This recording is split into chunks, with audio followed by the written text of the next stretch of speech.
Bonjour, Myung Moon Chung, l'un des plus grands chefs d'orchestre du monde, pianiste aussi. Vous avez dirigé longtemps l'Opéra national de Paris. Aujourd'hui, à la tête de l'Orchestre philharmonique de Radio France, vous avez dirigé tous les plus grands opéras du monde. Et aujourd'hui, voici un album où vous revenez à vos premières amours, le piano. Pourquoi vous avez eu envie de transmettre cette musique qui a été celle de votre enfance en Corée?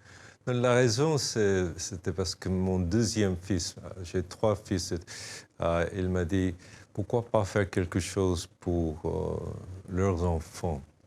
Et au début, j'ai pensé que quand même, je ne joue pas comme pianiste vraiment maintenant.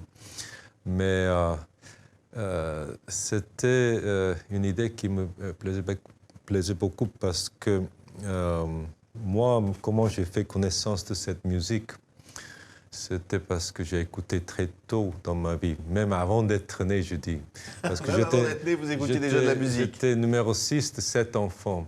Et les autres frères et sœurs ont joué avant moi. Donc je dis, j'ai écouté cette musique même 9 mois avant d'être né. Et vous écoutiez ça, regardez.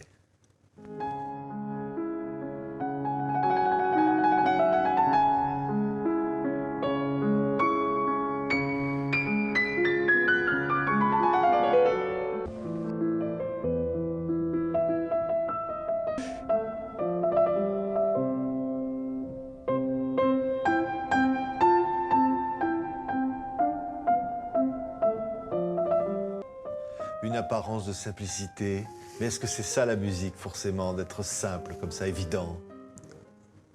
Pour moi, comme musicien, je pense que beaucoup d'artistes pensent comme ça.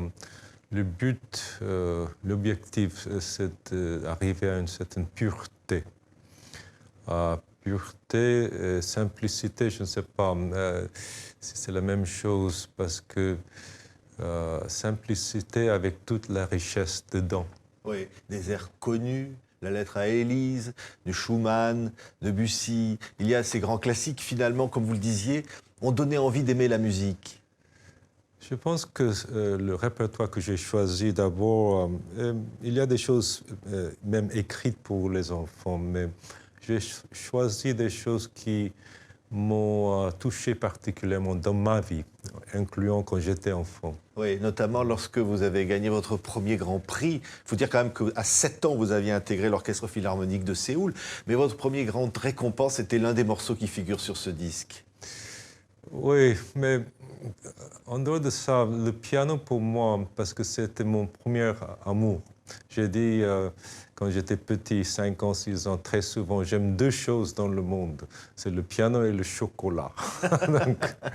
donc c'est un retour à mon premier amour. Oui, et finalement, le chocolat, c'est pas mal aussi, hein? Maintenant, c'est maintenant un peu disparu, le chocolat, c'est remplacé par ma famille et mes enfants. On va vous voir avec l'Orchestre philharmonique de Radio France quelques instants. Ce sont des baguettes que vous sculptez toujours vous-même?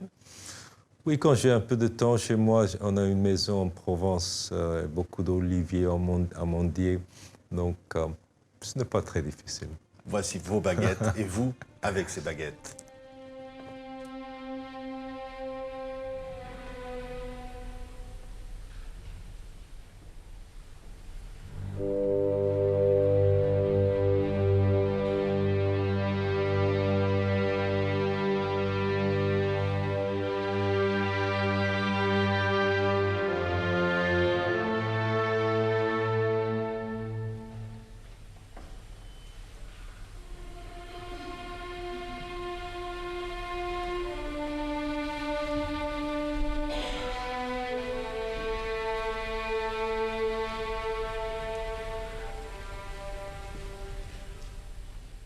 On vous voit ici sur ces images. Quand on dit que la musique est un langage intérieur, c'est cela? Oui. C'est beaucoup de choses. Surtout les choses qu'on ne peut pas exprimer en mots, en parlant. Donc pour moi, c'est tout. Oui.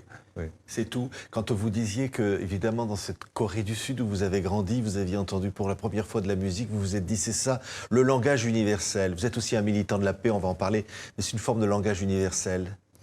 Oui, bien sûr, la musique est un langage universel, mais surtout cette musique, ce qu'on appelle la musique classique, parce que la profondeur,